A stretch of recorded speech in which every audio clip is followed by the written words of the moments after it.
ஹல்லேலூயா. அப்போ பிலிப்பு யோசிச்சு பாருங்க, சும்மா பயமுறுத்துறது இல்லை, கொண்டுருவோம். பிலிப்பு இதெல்லாம் பார்க்கிறார். ஹல்லேலூயா. அது மட்டும் இல்ல, சபைகள்ல வீட்டு சபைகள் அன்னைக்கு நிறைய இருந்தது. இன்னைக்கு சர்ச்சை கிடையாது. அன்னைக்கு எல்லாமே வீட்டுக்குள்ள ஒளிஞ்சிருந்து ஆராதிச்சாங்க. அந்த வீடுகளுக்குள்ள கர்த்தர் எழுப்புதலை கொடுத்தார்.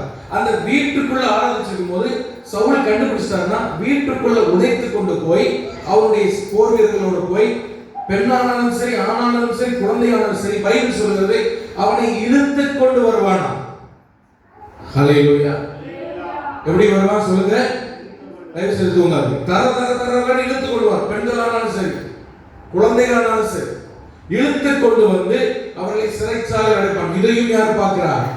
பிலிப்பு பார்க்கிறார். பிலிப்பு திரும்புகிற இடத்தில் எல்லாமே அவருக்கு துர்ச்செய்திகளாகவும் நெகட்டிவான காரியங்கள் மட்டும்தான் அவருக்கு நடந்து கொண்டிருக்கிறது. நான் சொல்றது புரியுது? ஹல்லேலூயா. பிலிப்பு காதுக்கு வருகிறது, அவர் கண்ணால பார்க்கிறது எல்லாமே அவருக்கு விரோதமான காரியம் தான் நடக்குது. இன்னைக்கு நம்ம ஆண்டவர் ஆராதிக்கிறோம், நம்ம ரட்சிக்கப்படுறோம் சொல்றோம். ஒரு சின்ன பிரச்சனை வந்தா நம்ம நிக்கிறோமா? நம்மளால தாங்க முடிகிறதா? ஹல்லேலூயா. இந்த சபையை பாழாக்கி கொண்டிருந்தான் என்கிற இந்த வார்த்தையை நீங்க கிரீக்ல பாத்தீங்கன்னா லிமாயினோ அப்படின்னு போட்டிருக்கு. இந்த லிமாயினோ அப்படின்னா என்ன தெரியுமா அர்த்தம்? ஒரு சிங்கத்துக்கு கையில ஒரு ஆட்டுக்குட்டி கிடைச்சா, ஒரு கரடிக்கு கையில ஒரு மிருகம் கிடைச்சா, ஒரு சிறுத்தைக்கு கையில ஒரு மான் கிடைச்சா, அது எப்படி அதை கடித்து கிழிக்குமோ அந்த வார்த்தை தான் இந்த இடத்துல மூல மொழியில மொழிபெயர்த்திருக்கிறாங்க. முழு புதிய ஏற்பாட்டிலையும் இந்த இடத்துல அப்போஸ்தலர் 8:3 தான் அந்த வார்த்தை வருகிறது. கிரீக்ல ஒரிஜினல் லாங்குவேஜ்ல பாழாக்கி கொண்டிருந்தான்னு சொன்னா, சபையை ஒரு சிங்கத்துக்கு கையில கொடுத்தா எப்படி அது ஒரு ஆட்டுக்குட்டியை கிழித்து எரியுமோ, அது போல அப்போஸ்தலனாகிய பவுல் ரட்சிக்கப்படும் முன்பாக சபையை கிழித்து பாழாக்கி கொண்டிருந்தான். ஒரு மிருகம் போல வாழ்ந்து கொண்டிருந்தான். அவன் கேள்விப்படுறவங்க எல்லாம் ரட்சிக்கப்பட்ட அந்த சிஸ்டர் அரெஸ்ட் பண்ணாங்க, ரட்சிக்கப்பட்ட அந்த பிரதரை அரெஸ்ட் பண்ணாங்க, அவனை கொன்னுட்டாங்க, ஸ்தேவானை கொன்னுட்டாங்க, சவுல் இன்னும் வந்துட்டு இருக்கான், சபை எல்லாம் சிதறி ஓடுறாங்க. யோசிச்சு பாருங்க, ஒரு மனுஷன் பிறந்த ஊரை விட்டு பெட்டியை கட்டி இன்னொரு இடத்துக்கு ஓடணும்னா அவன் எவ்வளவு உபத்திரத்தை சந்தித்திருப்பான். ஹல்லேலூயா. பிலிப்பு திரும்புகிற ஒரு இடத்துல கூட அவனுக்கு பாசிட்டிவான நியூஸ் கிடைக்கல. ஒரு இடத்துல கூட ஆண்டவர் இங்க அற்புதம் செய்தார், இங்க மனம் திரும்பிட்டான், இங்க இது நடந்தது, ஒண்ணு கேட்கல. பிலிப்பு திரும்புகிற எல்லா இடத்திலும் அவனுக்கு விரோதமான, அவன் வாழ்க்கைக்கு தேவையில்லாத, அவனுடைய மனதையும் இருதயத்தில் சங்கடப்படுத்துகிற செய்திகள் தான் அவனுக்கு கிடைத்தது. ஆனா அடுத்த வசனம் சொல்கிறது, பிலிப்பு சமாரியாவுக்குள்ள போய் அழுது கொண்டில்ல, இயேசுவே கிறிஸ்து என்று அவன் பிரசங்கித்தான். அநேக அற்புதங்களை கர்த்தர் பிலிப்பை கொண்டு கர்த்தர் செய்தார். கரங்களை தட்டி நாம் எல்லாரும் கர்த்தரை மகிமைப்படுத்துவோம். ஹல்லேலூயா. கர்த்தரை ஆராதிக்கிற தேவ ஜனமே, கர்த்தர் ரட்சிக்கப்பட்ட தேவ ஜனமே, அபிஷேகம் பண்ணப்பட்ட தேவ ஜனமே, பாஸ்டர் இந்த கெட்ட செய்தியை வந்துட்டு இனி நான் ஆண்டவரை ஆராதிக்க மாட்டேன், இனி நான் ஜெபிக்க மாட்டேன் என்று சின்ன சின்ன விஷயங்களுக்கு நீங்க மனம் உடைந்து போறீங்களா? மனம் சோர்ந்து போறீங்களா? அவங்க அதை சொல்லிட்டாங்க, இப்படி வாழ்க்கையில் நடந்துட்டு இப்படி நடக்கும் நான் நினைக்கவே இல்லை, ஆனா நடந்துட்டு உடனே உங்களுக்கு இருக்க எல்லா விஷயமும் இறங்கிடும். ஹல்லேலூயா. லூக்கா சேகர் என்ற ஒரு தேவனுடைய மனுஷர் தனக்கு பிறந்த ஒரே குழந்தை ஒரு சனிக்கிழமை இரவு அது மரித்து போனது. ஒரு சனிக்கிழமை இரவு மரித்து போனது. என்ன பண்ணாரு தெரியுமா? அந்த பிள்ளை அப்படியே அந்த பெட்டியில வைத்து விட்டு சபையாருக்கோ சொந்தக்காரர்களுக்கோ யார்ட்டையும் சொல்லாம ஞாயிற்றுக்கிழமை காலையில ஆராதனைக்கு வந்தார்.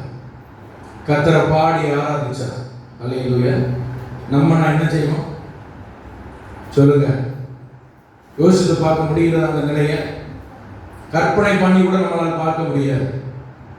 கற்பனை பண்ணி பார்த்தாலே வேதனையா இருக்கு. ஹல்லேலூயா. ஆராதனை முடிஞ்ச போய் சொல்றாரா, என் பிள்ளை செத்து போயிட்டான், இப்ப நம்ம அடக்க ஆராதனை நடத்துவோம். ஹல்லேலூயா. அப்படி எல்லாம் பரிசுத்தவான்கள் துன்பப்பட்டு இருக்கிறார்கள். அந்த செத்த பிரேதத்துக்கு முன்பாக தன்னுடைய பிள்ளைக்கு முன்பாக நின்று ஒரு பாடல் எழுதி அதை வெளியிட்டு இருக்கிறார். அந்த பாடல் அநேக ஆயிரங்களை தேற்றி இருக்கிறது. இன்னைக்கும் சரி அன்னைக்கும் சரி பரிசுத்தவான்கள் திரும்புகிற இடத்துல எல்லாம் உபத்திரவத்தை தான் பார்த்தாங்க. ஹல்லேலூயா. இன்னைக்கு நிறைய பேருக்கு சபையில வந்து உட்கார்ந்து ஜெபிக்க முடிய மாட்டேங்குது. துதிக்க முடிய மாட்டேங்குது, ஆராதிக்க முடிய மாட்டேங்குது. காரணம், ஏதாவது ஒரு பிரச்சனை நீங்க மனசுல வைத்துக் கொண்டிருக்கீங்க. ஏதோ ரொம்ப சோர்ந்து போறீங்க, சின்ன சின்ன விஷயத்திற்கு. உங்களுக்கு முன்பாக கர்த்தருடைய ஆவியானவர் பிலிப்புவை உங்களுக்கு உதாரணமாக ஒரு சவாலாக கர்த்தர் வைக்கிறார். அவன் திரும்புற இடத்துல எல்லாம் அவனுக்கு வேதனை தான். சொந்த நாட்டை விட்டு பெட்டி படகையெல்லாம் எடுத்துக்கொண்டு சமாரியாவுக்கு உயிருக்கு பயந்து ஓடுகிறார். ஆனால் வேதம் சொல்கிறது, அவருக்கு இருந்த டெடிகேஷன், அவருக்கு இருந்த அர்ப்பணம். ஹல்லேலூயா. அவர் என்ன செய்தார் தெரியுமா?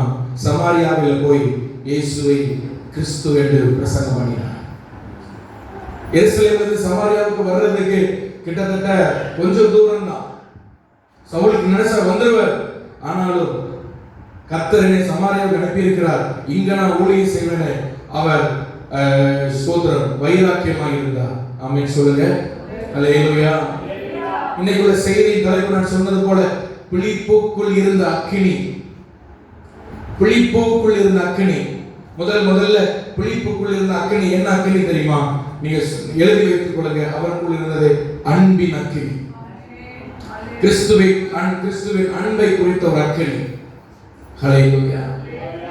என்ன பிரச்சனை வந்தாலும் பரவாயில்ல, என்ன போராட்டம் வந்தாலும் பரவாயில்ல, நான் ஆண்டவரை பின்பற்றதை நான் விடவே மாட்டேன். ஹல்லேலூயா. ஹல்லேலூயா. அதனாலதான் ஒரு பாடல் நம்ம பாடுவோம் பாருங்க. அது என்ன பாடல்?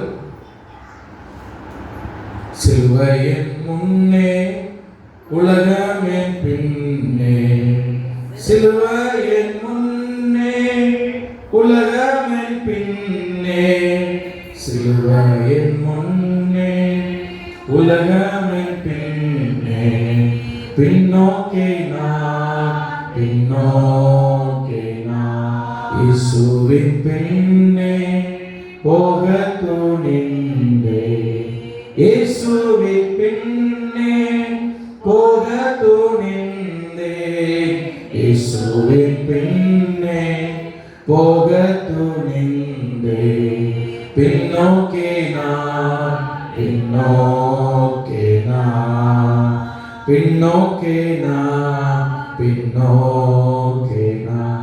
ஹல்லேலூயா. எத்தனையோ உபத்திரவங்கள் அலை அலையாய் பிலிப்போய் வந்து மோதினது. ஒன்று விட்டு அடுத்த பேட் நியூஸ், அடுத்த விட்டு அடுத்த பிரச்சனை, அடுத்த விட்டு அடுத்த பிரச்சனை, ஒன்றுக்கு பின் ஒன்று, இன்னும் பிரச்சனை கொடூரமாய் தான் ஆகிக்கொண்டிருந்தது. ஆனால் பிலிப்புக்குள் இருந்த அன்பின் அக்கினியை எந்த சத்துருவாலும் அணைத்து விட முடியவில்லை. கர்த்தரை பின்பற்றுகிற அன்பின் அக்கினியை எந்த சத்துருவாலும் அணைத்து விட முடியவில்லை. ஆமென் சொல்லுங்க. ஹல்லேலூயா. உன்னத பாட்டு 8:7 சொல்லுது, திரளான தண்ணீர்கள் நேசத்தை அவிக்க மாட்டாது, திரளான தண்ணீர்கள் நேசத்தை அணைத்து போடாது என்று உன்னத பாட்டு சொல்லுது. ஹல்லேலூயா. வெள்ளங்களும் அதை தணிக்க மாட்டாது. எத்தனை தண்ணீர் வந்தாலும், ஹல்லேலூயா, ஆமா, எத்தனை பிரச்சனைகள் வந்தாலும், அதை உன்னத பாட்டு 8:7 சொல்லுகிறது, ஒருவன் தன் வீட்டில் உள்ள ஆஸ்தி எல்லாம் அந்த நேசத்துக்காக கொடுத்தாலும் அது முற்றிலும் அசட்டை பண்ணப்படும். ஹல்லேலூயா. கிறிஸ்துவின் மேல் இருக்கிற அன்பின் அக்கினி உங்களுக்கு எப்படி இருக்கிறது? உங்கள் இருதயத்திலே அந்த அன்பின் அக்கினி இருக்கிறதா? ஹல்லேலூயா. இன்னைக்கு அக்கினி அக்கினின்னு சொல்லி பிரசங்கம் பண்றோம், ஆராதனை அக்கினி அக்கினி நடத்துறோம். நமக்கு முதல்ல என்ன வேணும் தெரியுமா? என்ன உபத்திரவங்களையும் நின்று பிடிக்கிற ஒரு அன்பின் அக்கினி நமக்கு வேண்டும். இந்த கடைசி நாட்கள்ல நமக்கு தேவையான ஒரு அக்கினி. அக்கினி எதற்கு? கொஞ்ச நேரம் அபிஷேகம் அன்னிவாசை பேசிட்டு மறுபடியும் பாவத்தில் போய் விழுவதற்கல்ல அக்கினி. அக்கினி எதற்கு? எந்த அலை அலையான துன்பத்திலும் கிறிஸ்துவுக்காய் சாட்சியாய் வாழும்படியே கர்த்தருடைய ஆவியானவர் உங்களுக்குள்ளே அன்பின் அக்கினியை ஊற்றுகிறார். ஹல்லேலூயா. அதுக்குதான் இந்த பெந்தேகோஸ்தே சபையில நாங்க அக்கினி அக்கினி கத்திட்டு இருக்கோம். இல்லைன்னா சத்தம் போடாம ஆராதிக்க எங்களுக்கு தெரியும். ஹல்லேலூயா. டீசெண்டா சட்டை குலையாம வேர்க்காம ஆராதிக்க நமக்கு தெரியும், தெரியாம இல்லை. ஆனா அதனால 10 பைசா பிரோஜனம் கிடையாது. நமக்கு வேண்டியது இன்னைக்கு அக்கினி. என்ன அக்கினி? அன்னைக்கு பிலிப்புக்குள்ள இருந்த அக்கினி. உங்க வலது கரத்தை உயர்த்தி ஆண்டவரை பார்த்து கேளுங்க, ஆண்டவரே, அலை அலையாய் போராட்டங்கள் வந்தாலும் எனக்குள் இருக்கிற அன்பின் அக்கினியை, திரளான தண்ணீர் அவித்து போடாத ஒரு அக்கினியை என் மேல் ஊற்றும் சொல்லி எல்லாரும் கரங்களை தட்டி கர்த்தரை நோக்கி பார்ப்போமா? கொஞ்ச நேரம் அந்நிய பாஷைகளை பேசி ஹalleluya தூக்கம் வருகிறவர்கள் ஹalleluya கரங்களை உற்சாகமாக தட்டி நீராவா ஷக்கதாலாரா நீராவா திரளான தண்ணீர் விசுவாசானவர் உங்களுக்குள்ள இருக்கிற அக்கினியை அணைத்து போடும்படி திரளான தண்ணீர் வாழ்க்கையில கொண்டு வருகிறார். நீங்க சொல்றீங்க திரளான தண்ணீர் வாழ்க்கையில வருகிறது. சத்துருவானவன் உங்களுக்குள்ள இருக்கிற அன்பின் அக்கினி அணைத்து போட அநேக திரளான அக்கினி தண்ணீரை கொண்டு வருகிறார். ஆனால் வேதம் சொல்கிறது திரளான தண்ணீர் அன்பின் அக்கினியை அது அணைத்து போடாது. ஹalleluya ஹalleluya. அது இன்னும் கொழுந்து விட்டு எரியும். இந்த அக்கினி எப்போ தெரியுமா கொழுந்து விட்டு எரியும்? நீங்க கர்த்தருடைய வசனத்தை அதிகமாக வாசித்து நீங்க தியானிக்கும் பொழுது. ஹalleluya ஹalleluya. லேவியராகமம் 6:9 சொல்கிறது, தகன பலிக்குரிய பிரமாணம் என்னவென்றால் சர்வாங்க தகன பலியானது ரா முழுவதும் விடிய காலம் மட்டும் பலிபீடத்தின் மேல் எரிய வேண்டும். பலிபீடத்தில் உள்ள அக்கினி எரிந்து கொண்டே இருக்க வேண்டும். அது ஒரு நாளும் அணையக்கூடாது. ஹalleluya. பலிபீடத்தில் இருக்கிற அக்கினி, பலிபீடம் என்றால் நம்முடைய இருதயத்தை காட்டுகிறது. பலிபீடம் என்றால் நம்முடைய இருதயத்தை காட்டுகிறது. இந்த இருதயத்திலே வசனம் என்ற விறகுகளை போட்டுக்கொண்டே இருக்க வேண்டும். வசனம் என்ற விறகை போட்டுக்கொண்டே இருக்க வேண்டும். இந்த அக்கினி அணைய விடவே கூடாது. ஹalleluya. துதிய போட்டுக்கிட்டே இருக்கணும், ஜெபத்தை போட்டுக்கிட்டே இருக்கணும், விறக போட்டுக்கிட்டே இருக்கணும். ஆண்டவர் ஆமென். ஆரோனை பார்த்து சொன்ன, ஆரோன் முதல்ல பலிபீடத்துல அக்கினி எப்படி பிடிச்சது தெரியுமா? பரலோகத்துல இருந்த ஒரு அக்கினி அந்த பலிபீடத்துல அந்த இறங்கிட்டு. ஹalleluya. இனி திரும்ப பரலோகத்துல இருந்து இறங்குறதெல்லாம் எதிர்பார்க்க கூடாது. நீ ஒவ்வொரு நாளும் அக்கினியை மெயின்டைன் பண்ணணும். ஒவ்வொரு நாளும் அக்கினியை அணைய விட்டுறவே கூடாது. வேறொரு அந்நிய அக்கினி உள்ள கொண்டு வரக்கூடாது. இந்த அக்கினியை நீ அணைய விட்டு விடவே கூடாது. ஹalleluya. உங்களுக்குள் இருக்கிற அந்த அக்கினியை நீங்க தான் அனல் மூட்டி எழுப்பணும்.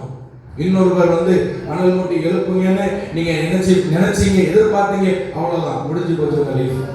ஹalleluya. சத்துருவுகளை வஞ்சித்துருவான். அந்த கூட்டத்துக்கு போனாதான் எனக்கு அக்கினி எழும்பும், இந்த கூட்டத்துக்கு போனாதான், இந்த தீர்க்கதரிசிட்ட போனாதான். கர்த்தர் சொல்கிறார், உங்களுக்குள்ள இருக்கிற ஆவியின் வரத்தை நீங்க அனல் மூட்டி எழுப்புங்க. ஹalleluya.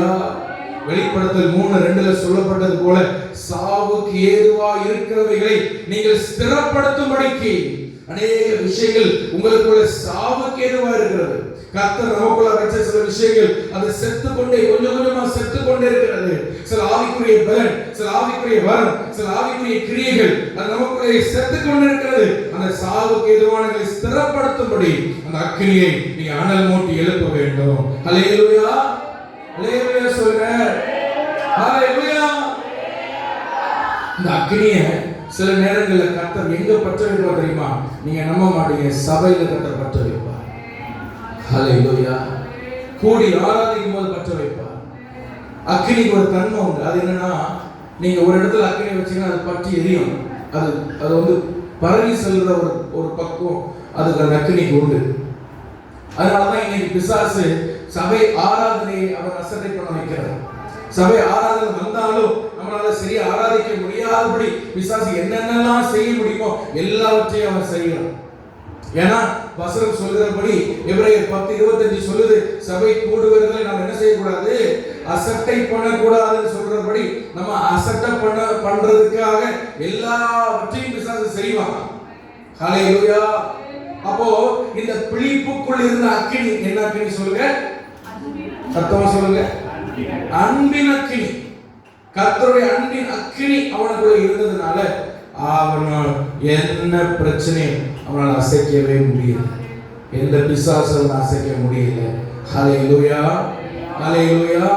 வேதம் சொல்கிறது, அந்த சமாரியாவில் போய் அவர் ஊழியம் செய்தார். அந்த பட்டணம் சந்தோஷத்தால் நிரப்பப்பட்டது.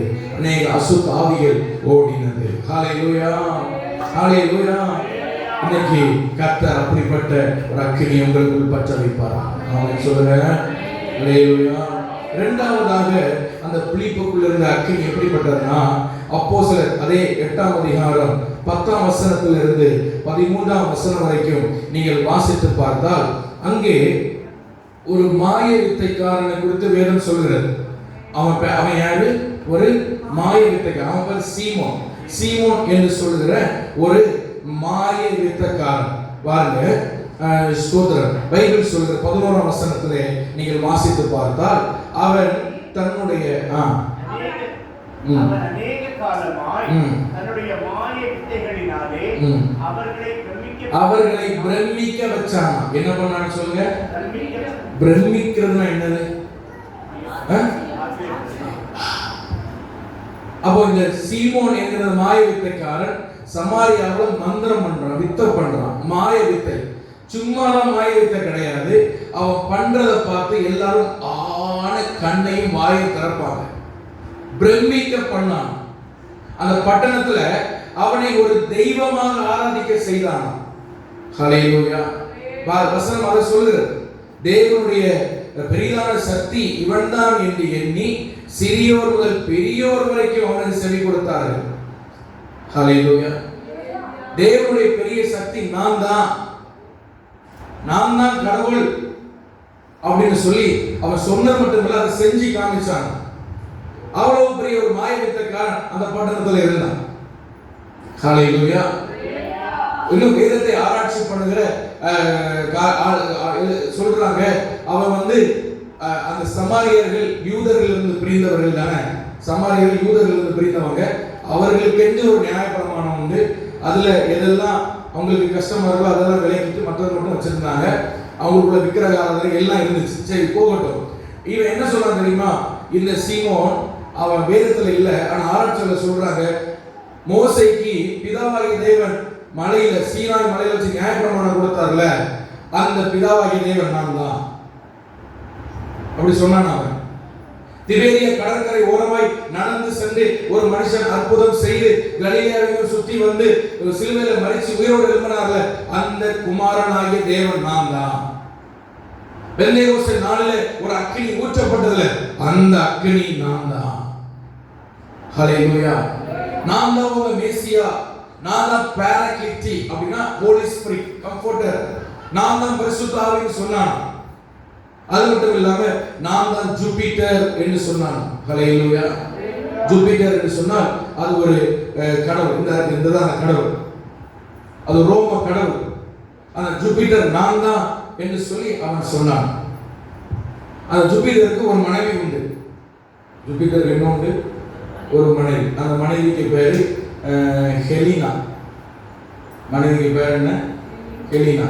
அவளுக்கு இல்ல, இவனுக்கு சீமோனுக்கு இருந்த மனைவிக்கு பேர் ஹெலினா. அவன் பேரை மாத்தி மினிவா அப்படின்னா இந்த தெய்வத்தினுடைய மனைவி. அது ஒரு பெண் தெய்வதை. அப்ப இவனையும் வணங்கணும், இவன் பொண்டாட்டியும் வணங்கணும். கொஞ்சம் கற்பனை பண்ணி பாருங்க. பிலிப்பு ஊழியம் செய்யும் போது அந்த பட்டணம் எப்படி இருந்திருக்கும். ஹல்லேலூயா.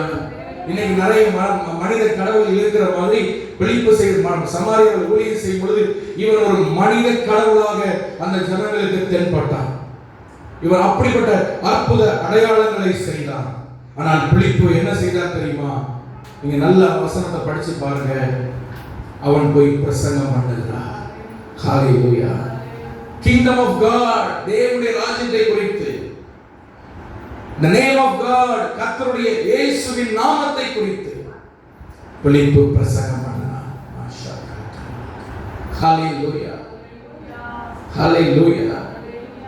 இந்த சீமோன் மனம் திரும்பினான். கரங்களை தட்டி கர்த்தரை மகிமைப்படுத்துவோம். ஹல்லேலூயா. இந்த மாய வித்தைக்காரன் மனம் திரும்பினான். நான் நினைச்சேன் பிலிப்பு ஏதாவது அற்புதம் பண்ணியிருப்பார், அதை பார்த்து இவன் பிரமிச்சிருப்பான். ஆனா இவன் மனம் திரும்பின பொழுதுதான் பிலிப்பு செய்த அற்புதத்தை அவன் பார்க்க. நீ பைபிள் நல்லா படிச்சு பாருங்க. ஆனா அதுக்கு முன்னாடி பிலிப்புடைய வார்த்தை அவங்க அதுக்கு முன்னாடி நிக்க முடியல. ஹல்லேலூயா. பிலிப்புக்குள்ள இருந்த அக்கினி முதல்ல அன்பின் அக்கினி, இரண்டாவது பிலிப்புக்கு அக்கினி முதல்ல இருதயத்தில் இருந்தது, இரண்டாவது அவனுடைய நாவுல இருந்துச்சு. பிலிப்புக்கு அக்கினி எங்க இருந்து சொல்லுங்க? இவன் இவ்வளவு பெரிய மாய வித்தைக்காரனா இருந்தாலும் பிலிப்பு பேசும் பொழுது முன்னாடி நிற்க முடியல. ஹல்லேலூயா. பைபிள் சொல்லுது அவன் விசுவாசித்தான். 13ஆம் வசனம், சீமோன் விசுவாசித்து ஞானஸ்தானம் பெற்று பிலிப்புவை கையை பிடிச்சிட்டான், பற்றி கொண்டான். நீ எங்க போனாலும் உங்க கூட நான் வருவேன். அதுக்கப்புறம் தான் பைபிள் சொல்லுது அவருடைய அற்புத அடையாளங்களை அவர் கண்டு பிரமித்தான். ஹல்லேலூயா. இவ்வளவு நாள் சமாரியாவை பிரமிக்க பண்ணிட்டு இருந்தவன் இப்போ பிலிப்பை பார்த்தோன்னா அவன் வாயை பொளக்குறான். ஆனா முதல் பிலிப்பை இந்த சீமோனை பிரமிக்க வச்சது என்ன தெரியுமா? பிலிப்புடைய அற்புதம் அல்ல, பிலிப்புவின் வார்த்தை. The word came from his mouth. வாயிலிருந்து வந்த வார்த்தை. மாஷாஅல்லாஹ். நீங்க என்ன வார்த்தை பேசுறீங்க? நீங்க ரட்சிக்கப்பட்ட அபிஷேகம் பெற்றீங்களே, சபையில வந்து அந்நிய பாஷை பேசுறீங்களே, தேவ ஜனமே, உடைய வார்த்தை எப்படி இருக்குது? உங்க வார்த்தையில் அக்னி இருக்கா? இன்னைக்கு கிறிஸ்தவர்களுக்குள்ள இருக்கிற மிகப்பெரிய நம்ம தோற்று போறது எங்க தெரியுமா? நம்ம வாயில தான். அதனால தான் ஏசாயாவை கர்த்தர் அழைக்கும் பொழுது ஏசாயா 6:7 சொல்லுது, கர்த்தர் ஏசாயாவுடைய வாயை தொட்டு அவனை உதடை அக்னியினால் தொட்டார். ஹல்லேலூயா. பைபிள் சொல்லுது அவன் வாயை தொட்டவன அவன் அக்கிரமம் நீங்கி சுத்தமானானா. அதுக்கப்புறம் தான் ஊழியத்துக்கான இன்விடேஷனே வருது. ஊழியத்துக்கான இன்விடேஷனை கொடுத்துட்டு வாயை தொடல, வாயை தொட்டுட்டு தான் ஊழியத்தை கிடைச்சது. எரேமியாவை வாயை தொட்டதுக்கு அப்புறம் தான் ஊழியத்தை கிடைச்சது. கர்த்தாவே என்னை பயன்படுத்தும்னு ஜெபம் பண்றீங்களே, உங்க வாய் எப்படி இருக்கு? நீ கிறிஸ்தவர்களுக்கு நமக்கு பேச தெரியல, ஆண்டவர்கிட்ட பேச கேளு. என்னத்தையாவது நம்ம பேசுறோம், நம்ம பேசுற ஒரு வார்த்தை இன்னொருவரை மனசை உடைய பண்ணும், அதெல்லாம் எங்களுக்கு தெரியாது. ஹல்லேலூயா. என்னத்தையாவது பேசுறாரு உள்ள போதா. நான் சொல்றது வார்த்தையில் கவனம் இருக்கா உங்களுக்கு? பேசும்பொழுது நம்ம பேசுறோமே, இந்த ஆத்துமா இடருமே, பயம் இருக்கா உங்களுக்கு? பைபிள் சொல்லுது ஒருவன் இடர இன்னொருத்தர் இடர பண்ண என்ன பண்ணணுமா? பைபிள் படிச்சுட்டு வாங்க. கல்லை கட்டி கடல்ல இறங்குறாங்க, நாம அதெல்லாம் செய்ய மாட்டோம். சத்தம் போட்டாலே உங்களுக்கு பிடிக்க மாட்டேன். ஹல்லேலூயா. உங்களுக்கு நல்ல முறையில் பேச தெரிஞ்சா பேசுங்க, இல்லைன்னா என்ன பண்ணணும்? சர்வலோகாதிபா நமஸ்காரம்னு வாய் மூடிடுங்க. இன்னைக்கு நமக்கு பேச தெரிய மாட்டேன். பிலிப்புவினுடைய அக்கினி எங்க இருந்தது தெரியுமா?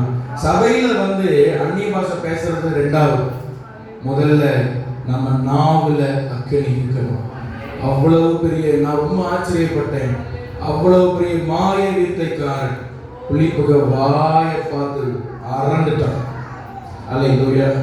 அப்ப எப்படி பேசியிருப்பான் நீங்க கற்பனை பண்ணி பாருங்க. அவன் எப்படி பேசியிருப்பான்? நீங்க அவன் சும்மா நின்றுட்டு கர்த்தர் நல்லவர் இப்படிலாம் பேசியிருக்க மாட்டான், நொறுக்கி இருப்பான் பிரசங்கத்துல. அல்லேலூயா. அவன் பேசும் பொழுதே அக்கினி. அதனால இவன் பார்த்தான், இது இவன் சரியான வித்தியாசமா இருக்க ஆளு, நான் பயந்துட்டான். அந்த வார்த்தை இவனால் எதிர்க்க முடியல, புட்டு புட்டு வைக்க அவசரத்தை வச்சு இயேசுவே தேவன் நிரூபிச்சான். நான் தான் கடவுள்னு சொன்னவன் அதே இடத்துல மனம் திரும்பினான். ஹல்லேலூயா. ஹல்லேலூயா. உங்க வார்த்தைகள் ரொம்ப முக்கியம். உங்க வார்த்தைகள் ரொம்ப முக்கியம். எல்லாரும் என்னை பாருங்க, யாரும் கூடாது. எது ரொம்ப முக்கியங்க? உங்களோட வாயை வந்து எனக்கு பிடிச்ச பிரேயர்லேயே ரொம்ப பிடிச்ச பிரேயர் தாவீது ஜெபம் பண்றது.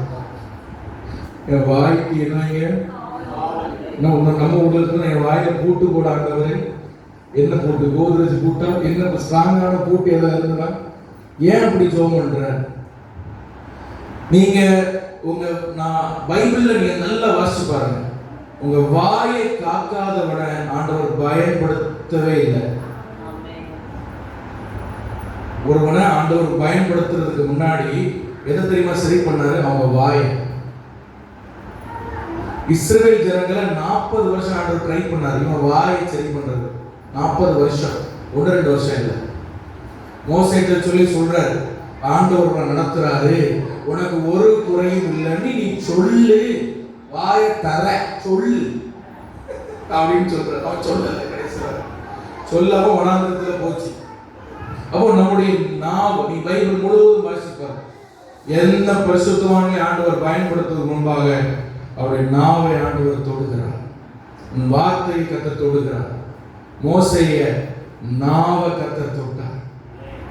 ஹல்லேலூயா, ஹல்லேலூயா. அவன் வந்து திக்குவாய் ஆயிட்டான். அவன் என்ன ஆயிட்டான்? திக்குவாய். ஒரு பரிசுத்தவான் சொன்னார், இவன் போன வீடு எப்படிப்பட்ட வீடு?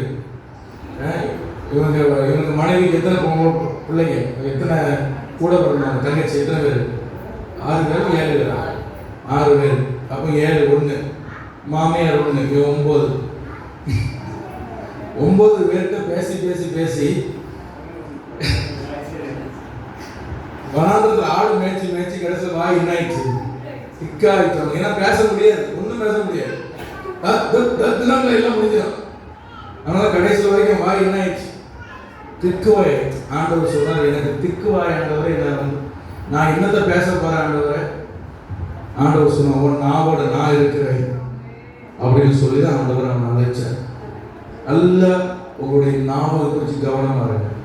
என்ன பேசுறதுக்கு முன்னாடியும் 1 2 தடவை யோசித்து நீங்க பேசுங்க.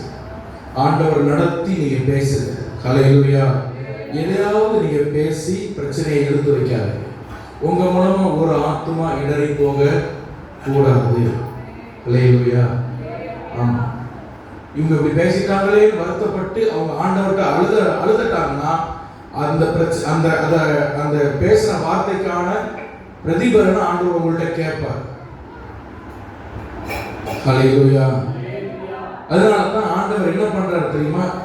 ஆவிக்குரியவர்களுக்கு இந்த வாயை கண்ட்ரோல் பண்றது ஆண்டவர் அந்நிய பாஷையை கொடுக்கிறார். என்ன பாஷை கொடுக்கிறார்? அந்நிய பாஷையை கொடுக்கிறார். ஏசாயா 28:11 சொல்லுது, அந்நிய உதடுகளால் பரியாச உதடுகளால் இந்த ஜனத்தோடு நான் என்ன செய்வேன்? பேசுவேன். நம் வாயை சரி பண்ணுவோம் முதல்ல. ஹல்லேலூயா. நல்ல அந்நிய பாஷை பேசணும். நம்முடைய டைம் கிடைக்கும் போது அந்நிய பாஷை பேசு. அந்நிய பாஷை இல்லாதவங்க ஆண்டவர்கிட்ட அந்த வரத்தை கேளுங்க. அந்நிய பாஷை என்பது அது உங்களை எடிஃபை பண்ணுகிற ஒரு பாஷை, அது உங்களை எழுப்புதல் அடைய பண்ணுகிற ஒரு பாஷை. ஹல்லேலூயா, ஹல்லேலூயா. ஒரு தேவனுடைய மனுஷர் அழகா சொல்ற, ரொம்ப ஆச்சரியமா இருந்தது. பாபேல் கோபுரம் கட்டும் பொழுது ஆண்டவர் ஒரு பக்கம் கொஞ்சம் கலங்கிட்டார். காடே என்ன பண்றாருன்னா கலங்கிட்டார். ஏன்னா இவனுக்கு கெட்டி பரலோகத்துக்கு வந்துருவாங்களோ, அதை நீங்க நல்லா படிச்சு பாருங்க. இவனை கட்டி அவனுக்கு கண்டிப்பா வர முடியாதுன்னு தெரிஞ்சா ஆண்டவர் ஏன் அங்க ஒரு பிரச்சனையை கொண்டு வரணும்? அப்போ ஆண்டவரே ஒரு பக்கம் என்ன பண்றாரு?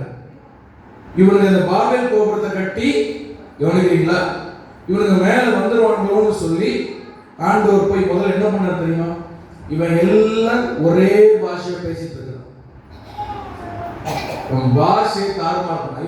இவன் எல்லாம் பரலோக பாஷையை பேசிட்டு இருக்கான். ஹல்லேலூயா. அப்ப பாஷை என்ன பண்ணுகிறது? ஆண்டவர்கிட்ட ஒருவர் சேரணும்னா அவன் பாஷை மாத்திட்டான். விசுவாசம் அவன் பாஷை மாறிச்சுன்னா அவன் ஆண்டவரோட அவன் சேரும். ஹல்லேலூயா. பாஷை மாறணும். நம்ம பாஷை மாறணும். நம்ம பாஷை மாறணும். டிஜே தினகரன் ஐயா வந்து அவர் சாகிற வரைக்கும் அவருக்கு இருதயத்துக்குள்ள இருந்த ஒரு பாரம் என்னன்னா, அவருக்கு பிள்ளை வந்து இறந்தது. அந்த சம்பவங்களுக்கு எல்லாம் தெரியும்னு நினைக்கிறேன். அவருக்கு வாலிப பிள்ளை, நல்ல அன்பான ஒரே பெண் பிள்ளை, கார்ல போகும்போது ஆக்சிடென்ட்ல இறந்துட்டார். அவர் சாகிறதுக்கு ஒரு சில வருஷத்துக்கு முன்னாடி தான் அந்த பாரம் அவரை விட்டு மாறிச்சு. கிட்டத்தட்ட 25 வருஷம் நினைக்கிறேன் அவர் அந்த பாரத்தை சுமந்தார். அவரால் தாங்க முடியல. அந்த பிள்ளை மரித்து கொஞ்ச நாள்லயே ஒரு கூட்டத்துல இவரை பிரசங்கம் பண்றதுக்கு இவரை கூப்பிட்டுருக்காங்க. இவர் ஏதோ ஜெபம் பண்றாரு, ஏதோ ஆயத்தம் பண்றாரு. ஆனா இருதயம் என்ன எப்படி இருக்குன்னா பாரத்தால் நிரம்பி இருக்கு. அந்த கூட்டத்துக்கு அழைச்சவங்க இவருக்கு ரூம் ஒன்று போட்டு கொடுத்துருக்காங்க. அந்த ரூம்ல இவர் உட்கார்ந்து இருக்கிறார். ரூம்ல உட்கார்ந்து ஜெபம் பண்ணாம இப்படி உட்கார்ந்து, ஆண்டவரை நான் என்னத்தை போய் நான் அங்க போய் பேசுவேன்? அந்த கூட்டத்துல போய் நான் என்னத்தை பேசுவேன்? இயேசு நல்லவர் நான் எப்படி சொல்லுவேன்? இயேசு கிட்ட வாங்க நான் எப்படி சொல்லுவேன்? நானே இங்க உடைஞ்சு போய் உட்கார்ந்துருக்கேன், நான் என்னத்தை பேச போறேன்? எத்தனையோ ஜனங்கள் பாரத்தோடு கவலையோடு வருவாங்களே, நானே உடைஞ்சு போய் உட்கார்ந்துருக்கேன், நான் என்னத்தை பேசுவேன்னு ஒரு சிறு பிள்ளை போல தேவி அந்த கூட்டத்துக்கு நான் போகவே வேண்டாம், நான் அந்த கூட்டத்தை கேன்சல் பண்ணிடலாமா, வேற யாராவது பிரசங்கத்தை அனுப்பிடலாமா, இப்படியெல்லாம் யோசித்து அழுது கொண்டிருக்கிறேன். அப்பொழுது 2 பெண்கள் தாயார் அவரை சந்திக்க வந்தாங்க. 2 பேரும் ஆந்திராவில் தெலுங்கு பேசுகிறவர்கள். அப்போ இவர்கிட்ட பேசுற ஒரு அம்மா, இவங்களுக்கு தமிழும் தெரியும் தெலுங்கும் தெரியும். இந்த அம்மா டிஜே சரியா போட்ட, ஐயா இந்த பக்கத்துல இருக்க அந்த அம்மா இவங்க உங்கள்கிட்ட ஜெபம் பண்ண வந்திருக்காங்க, ஆனா இவங்களை நீங்க ஒன்றும் பேச முடியாது. என்னன்னா இவங்களுக்கு தமிழும் புரியாது, இங்கிலீஷும் புரியாது, தெலுங்கு மட்டும் கொஞ்சம் பேசுவாங்க. தெலுங்கு நல்லா பேசுவாங்க, ஆனா இங்கிலீஷ் தெரியாது, தமிழ் தெரியாது, ஒன்றும் தெரியாது. இவருக்கு தெரிஞ்ச பாஷை இவங்களுக்கு தெரியாது. அப்போ இவர் என்ன செய்யறாருன்னா, சரி செய்கையிலே நான் உங்களுக்கு ஜெபம் பண்றேன் அப்படின்னு சொல்லிட்டு இந்த தெலுங்கு மாத்திரம் தெரிந்த இந்த தாயாருடைய தலையில கை வைத்து இவர் ஜெபம் பண்ணார்.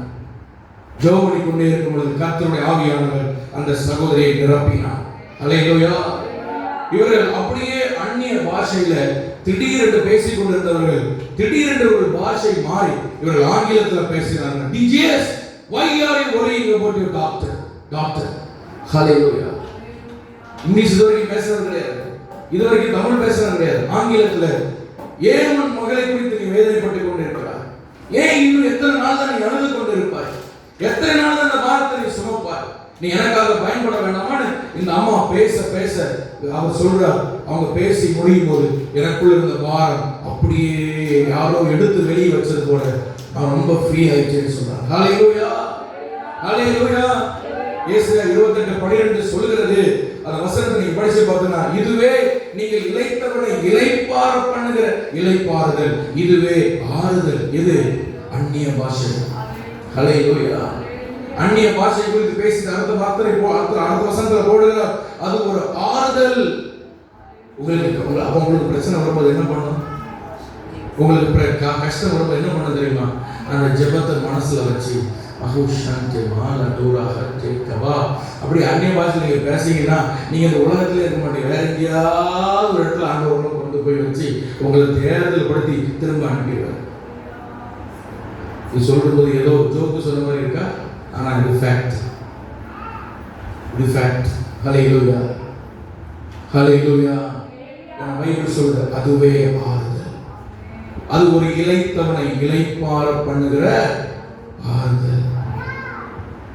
பிலிப்புடைய அக்கினி முதல்ல இருதயத்தில் இருந்தது, இரண்டாவது அவனுக்கு அக்கினி நாவுல இருந்தது. அவனுக்கு அக்கினி எங்க இருந்தது? நாவுல. மூன்றாவதாக பிலிப்புவுக்கு அக்கினி என்ன செய்தது பாருங்க. அப்போஸ்தலர் 8ஆம் அதிகாரம் ஒருவர் வாசிக்கலாம். 26ஆம் வசனம் 27ஆம் வசனம். அப்போஸ்தலர் 8:26. பின்பு கர்த்தருடைய தூதன் பிலிப்பை நோக்கி, நீ எழுந்து தெற்கு முகமாய் எருசலேமிலிருந்து காசா பட்டணத்துக்கு போகிற வனாந்தர மார்க்கமா போயிட்டா. அந்தபடி அவன் எழுந்து போனான். அப்பொழுது எத்தியோப்பியருடைய ராஜஸ்திரியாகிய காந்தாகி என்பவளுக்கு மந்திரியும் அவருடைய பொக்கிஷமெல்லாம் சுற்றும் தலைவனுமாய் இருந்த எத்தியோப்பியனாகிய ஒருவன் பணிந்து கொள்ளும்படி எருசலேமுக்கு வந்திருந்து ஊருக்கு திரும்பி போகும்போது தன் ரதத்திலே உட்கார்ந்து ஏசாயா தீர்க்கதரிசியின் ஆகமத்தை வாசித்துக் கொண்டிருந்தார். ஹல்லேலூயா, ஹல்லேலூயா சொல்லுங்க. ஹல்லேலூயா. நல்லா கவனிங்க. இந்த கந்தாகே என்று சொல்லுகிற எத்தியோப்பியாஸ் ராணி, எத்தியோப்பியாவுடைய குயின் ராணி, இந்த பிலிப்பு கிட்ட ஏஞ்சல் வந்து பேசுது. யார் வந்து பேசுறா? அன்னைக்கெல்லாம் வேதாகம காலங்கள்ல ஏஞ்சல்ஸ் ரொம்ப சர்வசாதாரணமா பார்த்திருக்கிறாங்க. ஏஞ்சல்ஸ் ரொம்ப சர்வசாதாரணமா பார்த்திருக்கிறாங்க. பூமியில பாவங்கள் அதிகரிக்க நான் நினைக்கிறேன் ஏஞ்சல்ஸ் எல்லாம் இந்த பூமியை விட்டு ரொம்ப தூரமா டிஸ்டன்ஸ் மெயின்டைன் பண்றாங்க. ஆனா அன்னைக்கெல்லாம் அவங்களுக்கு ஏஞ்சல்ஸை பார்க்கறது ஒரு பெரிய விஷயமாவே இல்லை, நார்மலா அவங்களுக்கு நடக்கிற மாதிரி. பேதுரு ஜெயில படுத்திருக்கிறார், ஒரு ஏஞ்சல் வந்து தட்டி எழுப்புறார். நம்ம ஏஞ்சலை பார்த்தா அப்படியே நின்றோம், அசைய மாட்டோம். ஏஞ்சல் தான் நீங்க சும்மா வெள்ளை ட்ரெஸ் போட்டுட்டு இந்த நாடகத்தில் நடிப்பீங்க, இந்த சட்டையை விரிச்சிட்டு அப்படியெல்லாம் அங்க இருக்காது. அது சில ஏஞ்சல்ஸ் தான் அப்படி இருப்பாங்க. ஹல்லேலூயா. சில ஏஞ்சல்ஸ்லாம் நம்ம பார்த்தோம் அப்படின்னா நம்ம பிரமிச்சோம். அவங்க ஃபிகர்லாம் அவ்வளோ பெருசா இருக்கும், அவ்வளோ ஹைட்டா இருப்பாங்க, ரொம்ப ஜைகாண்டிக்கா இருப்பாங்க. அவங்க பேசும்பொழுது பயப்படும். அவங்க ஒரு இருட்டு அறைக்குள்ள வந்தாங்கன்னா அந்த இடமெல்லாம் பிரகாசமாயிடும். they carry the glory of God. சீஷர்கள் தேவதூதர்களை பார்த்து, மெய்ப்பர்கள் தூதர்களை பார்த்தோம்னா பயந்து அரண்டு ஓடறதுக்கு முயற்சி பண்றாங்க. அவங்க வந்த உடனே மகிமை அந்த இடத்துல வரும். அப்படிப்பட்ட ஏஞ்சல்ஸ் சர்வ சாதாரணமா பார்த்தாங்க. பிலிப்பு ஒரு ஏஞ்சல் வந்து தூதர் வந்து சொல்றாரு, நீ ஓடு, வனாந்தரமா இருக்குமா போ. ஹல்லேலூயா. எங்க போனான்னு ஒரு அட்ரஸ் இருக்கு, நீ ஓடு, சும்மா ஓடு, லூசு மாதிரி ஓடுறான். ஹல்லேலூயா. அட்ரஸ் தெரியும், எங்க போனோம் தெரியாது, யாரை பார்க்கணும் தெரியாது, நீ போ, டெசர்ட் பக்கமா போ. நம்ம என்ன எதிர்பார்ப்போம்? நீ போ, அந்த ஐஸ்வர்யம் வீட்டுக்கு போனா நம்ம எதிர்பார்ப்போம். இவர் சொல்றாரு, நீ எங்க போ, என்ன கிடைக்கும் ஆண்டவர்? வனாந்தரத்துல ஒண்ணு கிடைக்காது, ஓடு, வனாந்தரத்துல ஓடு. பிலிப்பினுடைய அவனுடைய போய் பார்க்கிறான். அங்க வந்து எத்தியோப்பியா ராணியுடைய ரதம் வருது. எத்தியோப்பியா ராணியுடைய ரதம் வருது. எத்தியோப்பியா என்று சொல்வது கூஷ் என்று சொல்கிற ஒரு பட்டணம். அந்த பட்டணத்தின் ராணி அவங்க. அந்த கூஷ் பட்டணத்துல தான் தங்கத்தை எக்ஸ்போர்ட் பண்ணுவாங்க. என்ன எக்ஸ்போர்ட் பண்ணுவாங்க? கோல்டு எக்ஸ்போர்ட் பண்ணுவாங்க, ஸ்பைசஸ் எக்ஸ்போர்ட் பண்ணுவாங்க, மயில்கள், யானை தந்தங்களை எக்ஸ்போர்ட் பண்ணுவாங்க. எகிப்தினுடைய சில வரைபடங்கள்ல கூஷினுடைய எக்ஸ்போர்ட்டை படமாக வரைந்து வைத்திருக்கிறார். இந்த பிக்சர்ல நீங்க பாக்குறாரு பாருங்க, தங்கத்தை எப்படி வச்சிருக்காங்க சொல்லு. இன்னைக்கு 1 கிராமுக்கு வெட்டு குத்து நடக்கு. அவன் ஒரு தட்டுல குமிச்சு வச்சிருக்கிறான். இப்படி அவங்க தங்கத்தை எக்ஸ்போர்ட் பண்ணாங்க இந்த ராணி. ஹல்லேலூயா. அன்னைக்கு இருந்த பெரிய பெரிய தேசங்களுக்கு, எகிப்து போன்ற பெரிய பெரிய தேசங்களுக்கு இந்த கூஷ்ல இருந்து தான் தங்கம் எக்ஸ்போர்ட் ஆனதாக சரித்திரம் வாசிக்கிறோம். இந்த தேசத்தினுடைய ராணி இந்த எத்தியோப்பியாவுக்கு எப்படி சுவிசேஷம் போனது, எப்படி இவங்க யூதர்கள் குறித்து இவருக்கு அறிவு வந்தது என்று சொன்னால், சாலமோனுடைய நாட்கள்ல சேபா ராணி மூலமா இவர்களுக்கு யூதர்கள் குறித்து ஒரு அறிவு வந்தது, அந்த யூத தேவனை குறித்து ஒரு அறிவு வந்தது என்று சரித்திரத்தில் வாசிக்கிறோம். எப்படியோ நமக்கு தெரியும். ஆனா இந்த கந்தேகா என்கிற இவருடைய மந்திரி, இவருடைய பொக்கிஷத்துக்கு எல்லாம் தலைவன், அவன் ட்ரெஷர் எல்லாம் தலைவன். அவன் என்ன பண்றானா, குதிரையில போய் கொண்டிருக்கிறான். ஹல்லேலூயா. ஆண்டவர் சொல்றார், அந்த ரதத்தை ஓடி புடி. ரதம் என்ன ஸ்பீட்ல ஓடும்? ஹல்லேலூயா. அதுவும் இவன் வந்து ட்ரெஷர் எல்லாம் தலைவன், ஒரு பெரிய சீஃப். எவ்வளவு ஃபாஸ்டா அந்த குதிரை போயிருக்கு யோசிச்சு பாருங்க. ஆண்டவரை எப்படி அந்த குதிரையை பிடிப்பேன் அதெல்லாம் அவன் சொல்லல. ஆவியானவர் அவனை இழுத்து போகிறார். அவன் ஓடி போய் அந்த குதிரைக்கு முன்னாடி போய் நிற்கிறான். நின்ன உடனே குதிரை நிற்கிறது. இவன் கேட்கிறான், நான் வண்டியில ஏறட்டுமா? சரி ஏறுப்பா, ஏறியாச்சு. என்ன படிச்சுட்டு இருக்க? நான் ஏசாயா புக்கு படிச்சுட்டு இருக்கேன். ஏதாவது புரியுதா? ஒண்ணும் புரியல. அப்போ வேதம் சொல்கிறது, பிலிப்பு அந்த மந்திரிக்கு ஆண்டவராகிய இயேசு கிறிஸ்துவை பத்தி சொல்லி கொடுக்கிறார். ஹல்லேலூயா. அதுல போட்டிருக்கிற ஒவ்வொரு எழுத்தும், ஏசாயாவில் கொடுக்கப்பட்ட எல்லா எழுத்தும் இயேசுவை குறித்து சொல்லுது சொல்லி இயேசுவை குறித்து பேசி அவர் ரட்சிக்கப்பட்டு ஞானஸ்நானம் எடுக்கிறார். ஆனா வேதம் சொல்கிறது, அந்த வேலை முடிஞ்ச உடனே அந்த மந்திரி தண்ணியில முங்கி எழுப்பி பார்க்கும் பொழுது பிலிப்புவை காணல. பிலிப்பு அந்த இடத்துல இருந்து ஆவியானவரை கொண்டு போய்விட்டார். ஹல்லேலூயா. எனக்கு இதுல படிக்க ரொம்ப ஆச்சரியம் என்னன்னா, பிலிப்பு கொஞ்சம் கூட பண ஆசை இல்லாத மாதிரி நடந்து கொள்கிறார். அவ்வளவு பெரிய மந்திரி, அவ்வளவு பெரிய பணம் வசதி படைத்த ஒரு நபர் இவருக்கு கண்ணுக்கு முன்னாடி வர்றார். ஹல்லேலூயா. ஆனால் இவர் கொஞ்சம் கூட எனக்கு இந்த பணம் கிடைக்கும், இவங்கள்ட்ட ஏதாவது கிடைக்கும் அவர் எதிர்பார்க்கவே இல்லை. வேதம் சொல்கிறது, தேவ சித்தத்தை செஞ்சு முடிச்சோங்க ஆவியானவர் தூக்கி போயிட்டார். எந்த ஆஃபரிங்கும் வாங்கல. ஹல்லேலூயா. எந்த காணிக்கையும் வாங்கல. அவ்வளவு தூரம் ஒரு பண ஆசை இல்லாத ஒரு மனுஷனாய் தேவ ராஜ்யத்தில் ஒருவன் பயன்படணும்னா அவனுக்கு பண ஆசை இருக்கவே கூடாது. ஹல்லேலூயா. ஹல்லேலூயா. பண ஆசை உங்களுக்குள்ள இருந்தால் கர்த்தர் உங்களை கண்டிப்பா பயன்படுத்த முடியாது. ஆவியானவர் உங்களை எடுத்து செல்ல முடியாது. ஹல்லேலூயா. கர்த்தருடைய பரிசுத்த நாமம் மகிமைப்படட்டும். இப்போ நாங்க இந்த சில்ட்ரன் மினிஸ்ட்ரி பண்றோம். பண ஆசை இருந்தால் இந்த மினிஸ்ட்ரி பண்ணவே மாட்டோம். ஒருத்தனும்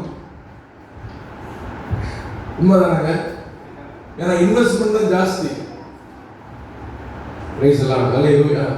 எல்லா பிள்ளைகளுக்கும் பிரைஸ் கொடுக்கணும். எங்க இருந்து வரும் பிரைஸ்? ஆமென்.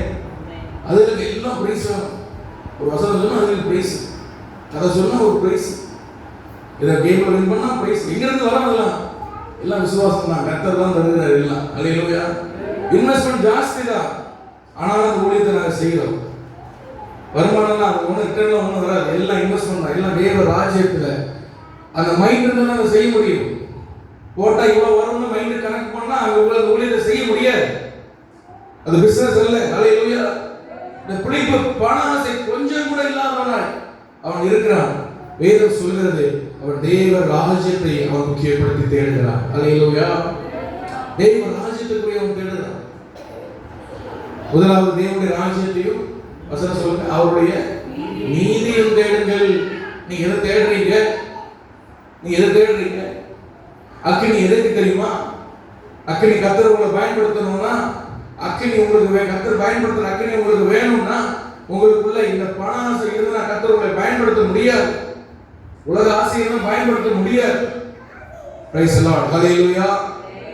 இந்த பிலிப் என்ன பண்றாரு? அந்த இவர் தண்ணியில முங்கிட்டு எழுப்பி பார்க்கறாரு, பிலிப்புவை காணல. பைபிள் சொல்லுது அப்போஸ்தலர் 8:40 பிலிப்பு செசரியாவுல போய் செட்டில் ஆகுறாரு. எங்க போய் செட்டில் ஆகுறாரு? செசரியா பட்டணத்துல அவர் செட்டில் ஆகுறாரு. கொஞ்சம் பிரசங்கம் பண்ணி கடைசி செசரியாவுல போய் இருக்கிறார். அதுக்கப்புறம் பிலிப்பு குறித்து பைபிள்ல எங்கேயுமே வரல. ஒரே ஒரு இடத்துல தவிர வேற பெரியதா வேற நிறைய இடங்கள்ல வரல. ஆனா அவர் என்ன செய்து கொண்டிருந்தார்னா, ஒரு விளக்காக எரிந்து கொண்டிருந்தார். அப்போஸ்தலர் 21 அவரை குறித்து மறுபடியும் போடப்பட்டிருக்கிறது. வாசிக்கலாம். அப்போஸ்தலர் 21 8ஆம் வசனம் 9ஆம் வசனம். அப்போஸ்தலர் 21 8 9. பவுலை சேர்ந்தவர்களாகிய நாங்கள் புறப்பட்டு செசரியா பட்டணத்துக்கு வந்து 7 பேரில் ஒருவனாகிய பிலிப்பெனும் சுவிசேஷனுடைய வீட்டிலே பிரவேசித்து அவனிடத்தில் தங்கினோம். தீர்க்க தரிசனம் சொல்லுகிற கன்னியாஸ்திரிகளாகிய 4 குமாரத்திகள் அவனுக்கு இருந்தார்கள். ஹல்லேலூயா சொல்லுவோம்.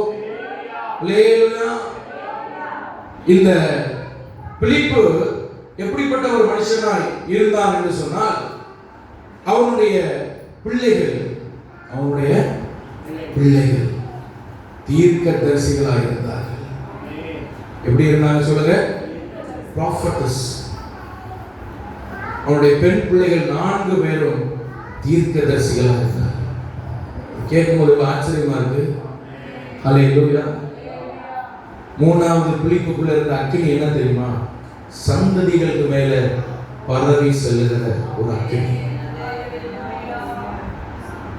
ஹல்லேலூயா. எதுக்கு பாஸ்டர் அக்கினி போட்டீங்களா உயிரை வாங்குறீங்கன்னா, நீங்க இந்த பூமியில இருந்து போனாலும் உங்க மேல இருக்கிற அக்கினி அது அணையாது. அது அப்படியே உங்க சந்ததிக்கு டிரான்ஸ்ஃபர் ஆகும். அதனாலதான் வசனம் சொல்லுது, என் சந்ததியின் மேல் என் ஆவி உன் சந்தானத்தின் மேல். அப்ப ஆசீர்வாதம் வரதுக்கு முன்னாடி முதல் எதை ஊற்றுறாருன்னா ஆவியை ஊற்றுறாரு. மாம்சமான யாவர் மேலே என் ஆவியை ஊற்றுவேன். அதுக்கப்புறம் அந்த ஆவி என்ன ஆகுதுன்னா டிரான்ஸ்ஃபர் ஆகுது. உன் குமார்த்திகளும் தீர்க்க தரிசனம் சொல்லுவாங்க. ஹல்லேலூயா.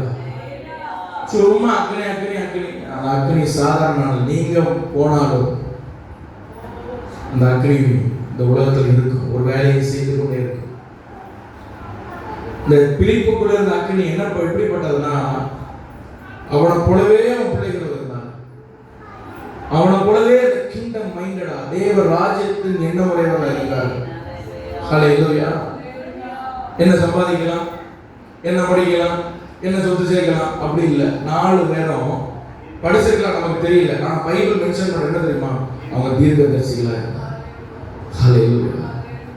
தேவ ராஜ்யத்துக்காக அவங்க ஏதோ ஒன்று செய்து கொண்டிருந்தார்கள். தேவ ராஜ்யத்துக்காக அவர்கள் பயன்பட்டுக் கொண்டிருந்தார்கள். இன்னைக்கு நீங்க இங்க ஜெபம் பண்றீங்க, இந்த வெயில்ல உட்கார்ந்து இன்னைக்கு இந்த வெயில்ல உட்கார்ந்து நீங்க ஜெபிக்கிறீங்க, ஆவியை நிரப்புறீங்க. நீங்க நினைக்கலாம் இதெல்லாம் இங்க என்ன நடக்க போதும், இதெல்லாம் அவ்வளவுதான், கொஞ்சம் நாளைக்கு தான் அப்படின்னு நினைக்கிறீங்க. ஆனா உண்மை தெரியுமா? இந்த அக்கினி உங்கள் சந்ததிக்கு பரவி செல்லக்கூடிய. நான் அதான் செய்தி ஆரம்பத்தில் சொன்னேன், அக்கினிக்கு ஒரு தன்மை உண்டு, அது சும்மா இருக்காது, அது பரவிட்டே இருக்கும். நீ ஒரு இடத்துல தீயை கொத்தி கூட பக்கத்துல பிடிக்கிறது வசதி இருக்கும், அங்கேயும் பிடிச்சிடும். அதுக்கு பக்கத்துல ஏதாவது இருந்தா அதுவும் பிடிக்கும், பிடிச்சிக்கிட்டே போயிட்டே இருக்கும். ஹல்லேலூயா, ஹல்லேலூயா. அப்படிப்பட்ட அநேக பரிசுத்தவான்கள் பூமியில் இருக்கிறார்.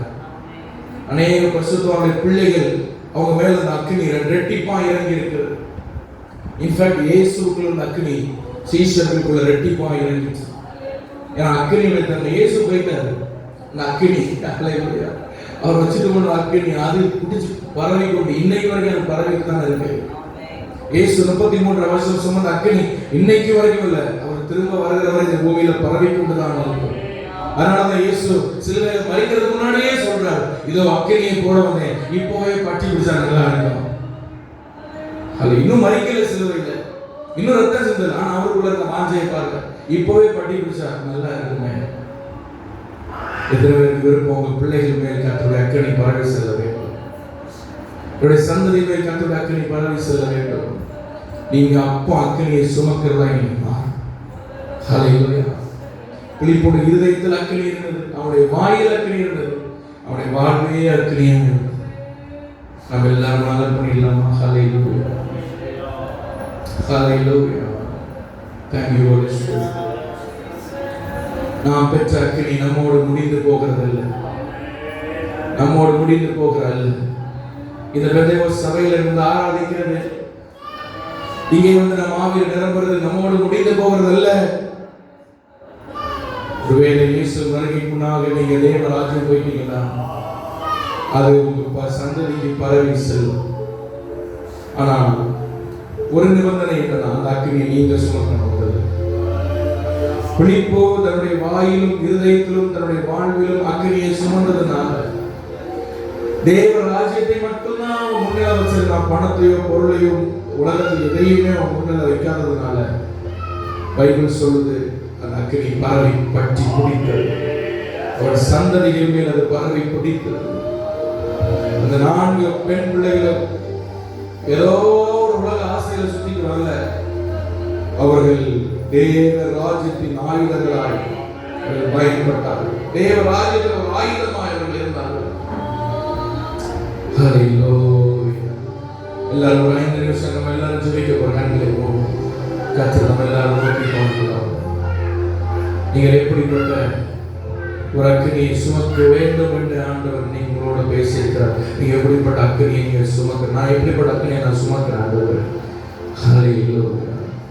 அக்கினி அக்கினி என்று சொல்றோமே, அந்த அக்கினி எங்கே இருக்க வேண்டும் என்று சொல்லி இன்னைக்கு கர்த்தர் நம்மோடு கூட அவர் தெளிவாய் பேசி இருக்கிறார். நான் விசுவாசிக்கிறேன். ஹல்லேலூயா, ஹல்லேலூயா, ஹல்லேலூயா. Lord, give me your fire.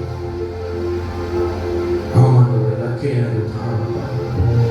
ஹல்லேலூயா. எனக்கு இந்த வாழ்கிற வாழ்க்கையில் அக்கினி எனக்கு வேண்டாம் சொல்லி ஆண்டவரை பார்த்து கேட்கலாம். ஹல்லேலூயா, ஹல்லேலூயா. அக்கினி மயமான